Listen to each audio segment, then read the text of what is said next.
వనపర్తి జిల్లా కేంద్రంలో వనపర్తి మండల బీఆర్ఎస్ పార్టీ ప్రెసిడెంట్ కె మాణిక్యం మీడియా సమావేశం నిర్వహించారు.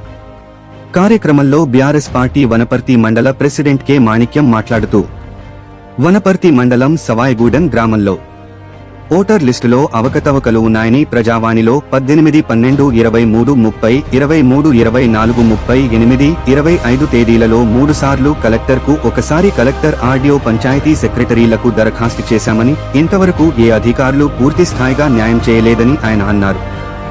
ఇలా ఈ ఒక గ్రామంలోనే ఈ ఊరు మారి ఇంకో ఊరికి వెళ్లిన వారు, డబల్ ఓట్లు ఉన్నవారు, ఈ గ్రామ స్త్రీలకు పెళ్లిళ్లు అయ్యి వేరే ఊరికి వెళ్లిన వారివి మొత్తం 180 ఓట్లు ఉన్నాయి. అధికారులకు ఎన్నిసార్లు ఫిర్యాదు చేసిన ఒక్క వర్గం వారికి మద్దతు ఇస్తూ ఇంకో వర్గం వారిని మభ్యపెడుతున్నారని అన్నారు.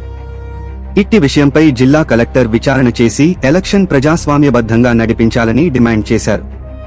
ఓటు చోరీ జరుగుతున్నది, అది ఎవరు కూడా ఏ అధికారి కూడా పట్టించుకోలేదు, పాపాన పోలేదు. మేము బీఆర్ఎస్ పార్టీ తరఫున 2 సంవత్సరాల నుంచి అధికారులకు విన్నపాలు చేసినాం. 18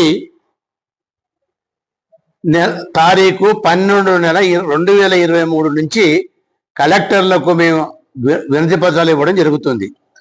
18/12/2023లో ఒకసారి ఇచ్చిన కలెక్టర్ గారికి, 30/23/24 రోజు కూడా కలెక్టర్ గారికి ఒక వినతి పత్రం ఇచ్చినాం. 30 తారీఖు 8వ నెల 25 సంవత్సరం నాడు కలెక్టర్కి ఇచ్చినాం, ఆర్డీఓ గారికి ఇచ్చినాము, గ్రామ పంచాయతీ సెక్రటరీ గారికి కూడా ఇచ్చినాం.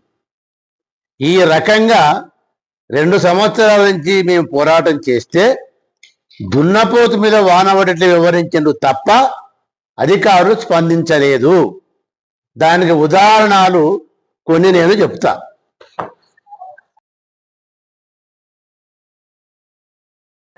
ఆ ఊర్లో ఉండేటి 10 వార్డులు, మేము కేవలము 4 వార్డులనే అతి కష్టం మీద మాకున్న తెలివితేటలతో మాత్రమే మేము పరిశీలించినాం.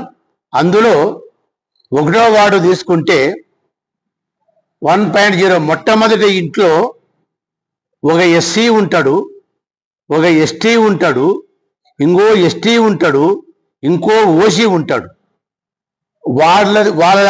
వార్డే కాదు, 1వ వార్డే కాదు, వాళ్ళ ఎగ్జాంపుల్ 8వ వార్డు, వానికి ఈడ ఓటు ఉంది, ఆడ ఓటు ఉంది. ఈ ఓటు వేయడం వల్ల ఇక్కడ వార్డు నెంబర్ బాగుపడుతున్నాడు, సర్పంచ్కి ఈయన డబ్బులు ఓటు పడుతుంది, ఆడ డబ్బులు ఓటు పడుతుంది.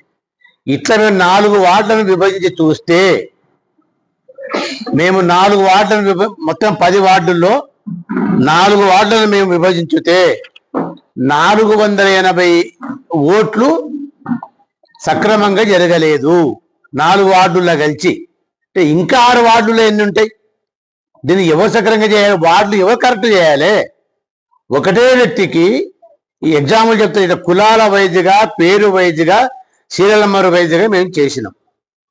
ఇట్లా 13 పేజీలు చేసినాం, 4 వార్డులు మాత్రమే. ఇట్లా 480 మంది దొంగ ఓట్లు ఉన్నవి. ఇవి ఓటు చోర్యా కాదా? దీనికల్లా కారకులు బియ్యలువలే కారకులు, ఎవరు కాదు. దాని కలెక్టర్ గారు స్పందించాలి. ఇది నెంబర్ 1. నెంబర్ 2, పెళ్లిళ్ళు జరిగి 30 ఏళ్ళు అవుతుందండి ఆ ఊర్లో. పెళ్లి జరిగి ఆమె పెళ్లి ఒక ఆమెకు 10 సంవత్సరాలు అవుతుంది, స్వాతి అని. ఆమె మక్తల్కి ఇచ్చిండ్రు. సభాయగూడెంలో కూడా పోతుంది.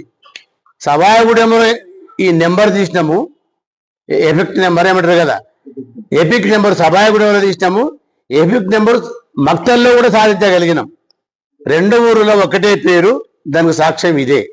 ఇంకోటి కల్పన రాజేశ్వరి, ఈమెది సభాయగూడెం, పెళ్ళి అయ్యి 28 సంవత్సరాలు ఉంది.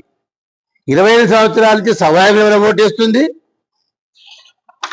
అత్తగారు ఊరు చింతకుంటలో కూడా ఓటేస్తుంది. ఇట్లా మొత్తం ఒక్కొక్కటి తీస్తే ఒక ఆమెకు పెళ్లి జరిగి 18 సంవత్సరాలు అవుతుందండి. ఆమె పేరు మేకల పద్మ. సీరియల్ నెంబర్ 186 బూత్లో ఉంది. ఆమె పెళ్లి అయ్యి అత్తగారింటికి పోతే ఆడ పద్మనే నక్కలపల్లి అక్కడ బూత్ నెంబరు నాగర్కల్ తాలూకా 121 బూతులో ఆమెకు ఓటు ఉంది. నక్కలపల్లిలో ఉంది, నాగర్కల్ తాలూకాలో వనపర్తి మండలంలో సవాయిగూడెంలో కూడా ఉంది. ఇంకొకటి సుమతి, తండ్రి పేరు బాలస్వామి, ఈమె సవాయిగూడెము 186 బూతులో ఉంది. ఆమెను ఇచ్చింది ఆ ఊరికి బలిజపల్లికి ఇచ్చిందండి. బలిజపల్లిలో కూడా ఆ సుమతికి ఓటు ఉంది. అట్లా అయిపోయానా? ఇట్లా మొత్తం 45 మంది ఉన్నారండి. మళ్ళా 45 మంది పేర్లు చదవాలన్నా, ఇప్పటికి శాంపిల్గా చదవాలన్నా ఈ 45 పేర్లు మేము తీసి పెట్టినాము. కరెక్ట్గా ఇక్కడ నెంబర్ సాధించగలిగినాం, అక్కడ నెంబర్లు సాధించగలిగినాం. కానీ ఇంకా అక్కడి వాళ్ళ భర్తల పేర్లు తెలియకపోవడం వల్ల ఇంకా కొన్ని పేర్లు దొరుకుతలేవు. ఇంతకన్నా ప్రూఫ్ నీకేం కావాలి? ఇది ప్రజాస్వామ్యమా? మీరు కలెక్టర్లేనా? ఇట్లా ఎలక్షన్ జరగొచ్చా? ఇది ఎలక్షన్ జరపచ్చా జరగదు మీరే డిసైడ్ చేయాలి. మూడవది దొంగ ఓట్లు, డబుల్ ఓట్లు.